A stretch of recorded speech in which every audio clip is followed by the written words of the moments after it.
Mukhang kinakailangan ko ilabas yung English ko ngayon kahit alam ko hindi ako biyasa sa English. Pero maraming salamat, lalo na sa kaibigan kong si National Master Rolando Nolte sa Sports Radio. Kay Boss Rick, kay Ma'am Mirna, kay Ate Celia, si Judith, Ate Nida. Sa mga chess lover ngayon, sa Tempo, sa Bulgar, salamat, lumabas ko ngayon. Dahil ngayon ho, first time ko pong makakapanayam, ang nag-iisang kampiyon, the only champion in the chess, Mr. Robert Bobby James Fisher. But before this, I would like to tell happy birthday to Shane and Meredith Ferrer, and to that Chess Asia, or Active Chess Center of Asia, National Chess Federation of the Philippines, Attorney Matt Defensor, Sana Estimo, Chad Pang, and Jean Poliarco, and to my one and only love, lovely ikaw, magandang tanghali sa bawat sa. I would like to introduce my co-author, National Master Rolando Nolte, a 1992 veteran Manila Olympiad, and 1994 Paris Bank National Champion. And my guest right now, the one and only, my idol, the legendary, the only one champion in my heart, Robert James Bobby Fisher. Good afternoon, Mr. Bobby Fisher. Yeah, well, how you doing? What about in your mind? Good afternoon, Mr. Fisher. Yeah, good afternoon, Mr. Bernardino. What about in your mind? I'm very excited because so you said I'm the only champion in your about heart. you. Yeah, I'm the only and by the way, how are you doing now, buddy? Wait, you said I'm the only champion in your heart. Yes. What about in your mind and your intellect? Okay, let's skip it. Okay, let's continue. Yeah. Hello? Yeah, who is this? Hello? Hello? Hello. I can't hardly hear. Who is this? Something is wrong with your voice. It's distorted. Problem with the mic. Oh, maybe you're too near the mic. Hello? Yeah, maybe you're too near the mic. Yeah, how are you doing now, Bobby? Good, yeah. How is everything in the Philippines? Everything is, everything is under control now, Bobby. Yeah, I just read an article here in Japan by the Japanese ambassador to the Philippines. He says the situation is so terrible there he can't sleep at night. You know? If I'm not mistaken, Bobby, this is your third time here, no? No, this is the fourth time on what is the name of the station? DZSR 918. DZSR, yeah, this is the fourth time, yeah. I was on 3 times before. Mr. Bernardino here, would like to ask you some questions for you. Okay. Hello, Mr. Bobby Fisher. Good afternoon. Hi. I heard about your complaints about the loss of your memorabilia. Yeah. Will you please talk about the robbery? What are these? Yeah. Oh, okay. Well, first of all, I'd like to tell people where they can go to get the complete picture on all of this. I have a website. You know? Yeah, I see about it. Yeah. Maybe you can read out the website address. I'm looking for it myself right here. To our avid listener, the website of World Champion Robert Bobby James Fisher is http://home.app.ne.jp/moon/Fisher. Is that right? Yeah, let me just repeat that. I want to make sure everybody gets it, because this has all my previous 20 interviews and a whole lot of global commentaries and many contracts and documents of all kinds. So it's http://home.app.ne.jp/moon/Fisher/ and Fisher is spelled Fischer. Thank you very much, Bobby. How about I heard you promoting the random chess. How about random chess? Yeah, well, nothing has happened with that at the moment, you know. Hasn't gotten off the ground, really. I think Recto has played a little bit, and there have been some fast chess tournaments with it, but not tournament, not really serious chess yet. Okay, Bobby, my other question is, when did you come out with random chess? I invented an idea what random chess is. Yeah, I invented this about almost 10 years ago, I think. About almost 10 years already now.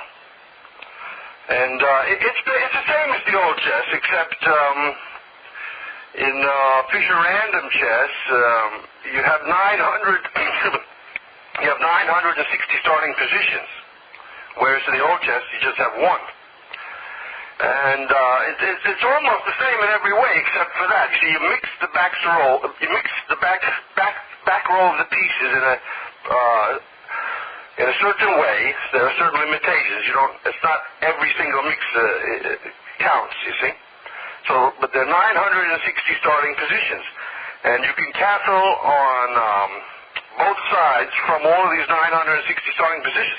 So it really has the flavor of the old chess, but it doesn't have the disadvantages of the old chess, of the classical chess, because it eliminates the need for all of this preparation in the openings, because there's just too much to prepare. It's hard enough to prepare now, let's say, for the one starting position, right? There are thousands of books just on the one starting position, not thousands, there's tens of thousands, maybe hundreds of thousands of books and magazines just on this one starting position of the classical chess. So, if you're going to have 960 starting positions, it's just too much for the brain to prepare, to calculate, you see? So basically, when you sit down, you'll be pretty much on your own. You won't have to have all of this theory bouncing around in your head, all these things to remember, because you won't have to remember things, because your opponent won't be able to remember anything, because he won't. It's too much for him, too. And also, hopefully, it'll make it more difficult to prearrange games, which is, it's an epidemic of prearrangement now, especially at the higher levels, especially with the Jews, So that's basically Fisher Random. The Jews don't like it because it's a game of talent and skill, not a game of cheating, not a game of memorization, and not controlled. Fisher Random is not controlled by any organization like by FIDE, which FIDE is also controlled by the Jews, of course. Okay, Mr. Bobby Fischer. Yeah. Do you think random chess will be accepted by chess players all over the world?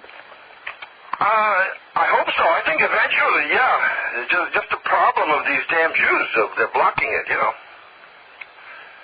Okay. Do you think you can come over to the Philippines and show us your random chess, if possible? Well, yeah, it's possible, I tend to like to get paid, But Mr. Bobby Fischer, right now, Manilito Prayer, our good friend from the Active Chess Center of Asia, they planning to hold soon a random chess. Oh, great. And Pereira know that I will interview right now you in Sports Radio. He said to me that if you, if possible, give an inspirational talk in random chess here in the Philippines, in their tournament possible. I don't know about that, but I'm giving an inspirational talk right now, Yeah. I'd like to go into, I have a lot of... If there's a possible, maybe a big company or a chess lover or good sponsor, if maybe other champions in chess like Garry Kasparov, Anatoly Karpov, Vladimir Kramnik, Peter Leko, Anand, do you play with them in a random chess match? Yeah, well, Kasparov and Karpov and Kramnik are not champions in chess. They're crooks. Yeah, I'm sorry. I mean, if there's someone, a person, want a random chess match, maybe Kasparov versus Fischer, you will accept it? Well, everything depends on the conditions, and all my conditions have to be met. I'm ready to play. Yeah, I'm ready to play Fisher Random. I have some news clippings here I'd like to go into for a minute, if I might. Go ahead, Fisher. Yeah. Regarding this war in Iraq, this is really quite horrific. And since I'm blacklisted by the Jews, I have a lot of time to listen to the radio and take clippings out of the newspaper, so I'm pretty much on top of world news, you know. And some of the things that I have read regarding this war are just so unbelievably horrific. They make you sick. They got a picture here. He's a 12-year-old boy called Ismail Abbas. He had both his arms blown off by the U.S. They killed his mother and his father in the same explosion. And he says if he doesn't get his hands back, he doesn't want to live. And they got a picture of him here. His arms are blown off practically right up to the shoulder, really nothing left. And also he's got a lot of burns on his body. Okay, that's it. Then right underneath that picture of this boy, they've got an article that says, says war in Iraq is justified. He's a very famous Jew. He's a Nobel Peace Prize laureate. Okay, that's one story. Here's another story. This is from, that story, by the way, I just mentioned, that was from the Japan Times of Tuesday on April 8th, 2003. By the way, Bobby, thanks for the story about the boy. Yeah. Sad thing, okay? Yeah. By the way, let me continue. I have a few more clippings in the same... do you think the setup PIDE right now? Yeah, let me just continue. Take a few more minutes on this same... my question. The topic, all right? The present situation in PIDE?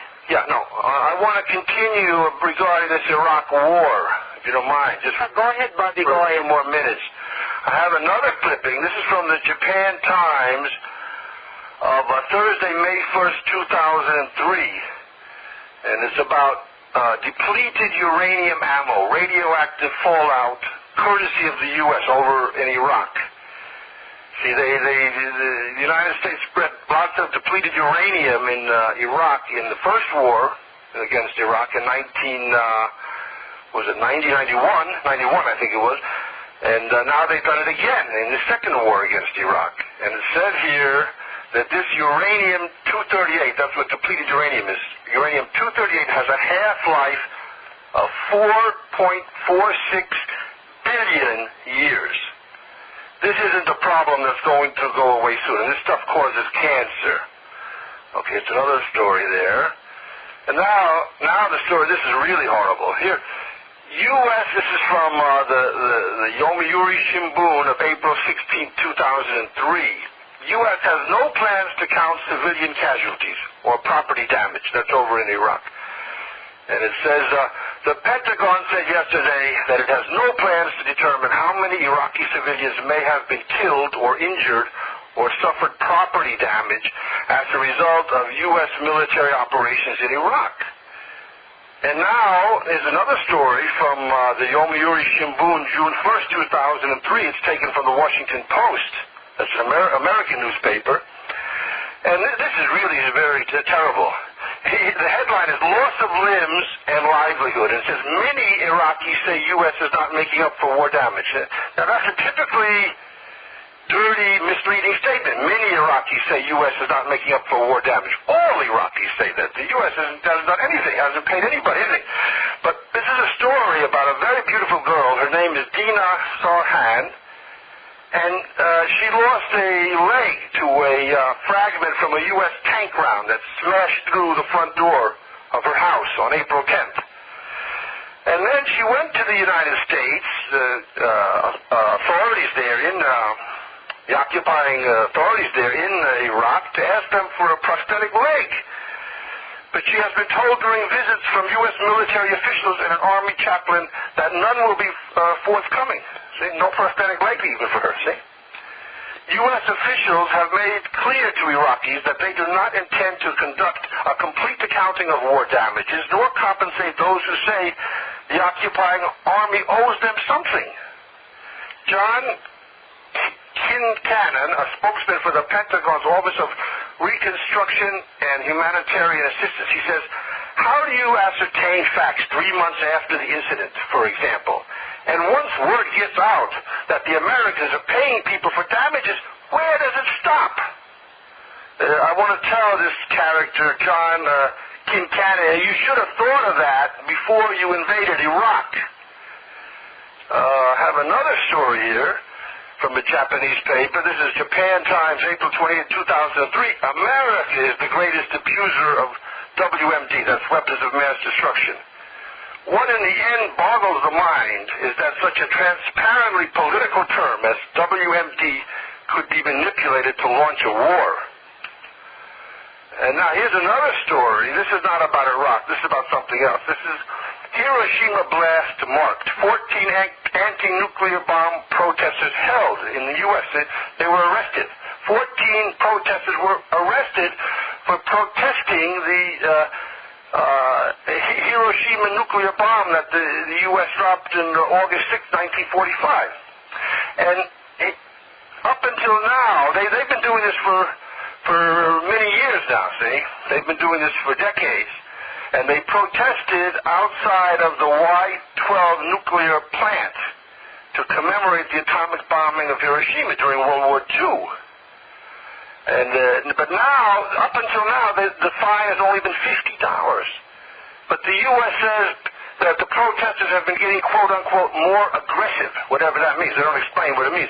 And now they're going to bring federal charges against these 14 arrested people and put them away for a year, 1 year, for protesting the crime that the U.S. committed of dropping an atom bomb on Hiroshima. Can you imagine that? That's the United States. Yeah, by the way, Bobby, Yeah. thanks for, I heard it. Yeah. Thanks, by the way, I heard that, how about your memorabilia or pieces Yes, belonging yes. working? Yeah, my stuff was stolen. This was in late. Because I see your website in Global Commentary, like Mr. Bob elsewhere. Right. In just a word in the dictionary like that. That's right. Can you explain that? Well, this was in about late 1998, early 1999. The United States government, Beacon's Moving and Storage Company, the Pasadena, California branch, and Mr. Bob Ellsworth robbed all of my stuff in storage. And this is not a small robbery. This is one of the biggest robberies in the history of the United States. Perhaps the biggest robbery in terms of monetary value. They robbed an entire room full of my belongings. Not a cubicle, a room. I rented a very expensive, large room. They broke into my safes, broke into my file cabinets, broke into all of my boxes, hundreds of boxes, and just stole everything, including my gold coin collections, my silver coin collections, my score sheets, thousands of books, maybe hundreds of thousands of documents, and maybe even more, maybe in the millions, but surely in the hundreds of thousands of documents, all my receipts, my contracts, my fan mail, my chess sets, everything. My statues, all the gifts I've gotten over many decades, and just stole every last thing. An outright vicious robbery, a violation of my constitutional rights, because so far as anyone knows, there was never any due process of law. No court case. Nothing. And the Jew press the Jew press that controls the press in the U.S., they're trying to justify this crime, saying it's all legal. Now there's an article in the Atlantic Monthly. They call this a fictitious robbery. See, I'm out all my belongings, but they call it a fictitious robbery. In other words, they're saying it's all legal. See, but of course it's not legal, because under the Constitution, people cannot deprive you of your property without due process of law. You know. Plus, it's a very obvious conspiracy between Bob Ellsworth and Beacons, because Bob Ellsworth was paying my storage fees for years with the money I was sending. I was sending $5,000 a year to pay for my storage and some other things. And suddenly, he claims now he stopped paying. See, so to give Beacons a pretext to rob my belongings is just totally absurd. Obviously, the Jews are behind it. You know, a vicious crime. Just a huge amount of money this stuff is worth. Tremendous amount of money. There's a tremendous invasion of privacy, stealing letters from my mother, stealing copies of my letters. It's just everything. Just unbelievable crime, you know. Stealing my handwritten notebooks. The list goes on and on. It's just a gigantic list of things they've stolen. Yeah. Well, the United States is a completely lawless country. If you've been listening to did you listen to my interviews, can I call you Marlon? Yeah, yeah. Yeah, Mark, have you been listening to my interviews on the website? Yeah, yeah. Have you been listening to them? Yes? Have you been listening to my interviews on the website? Yes?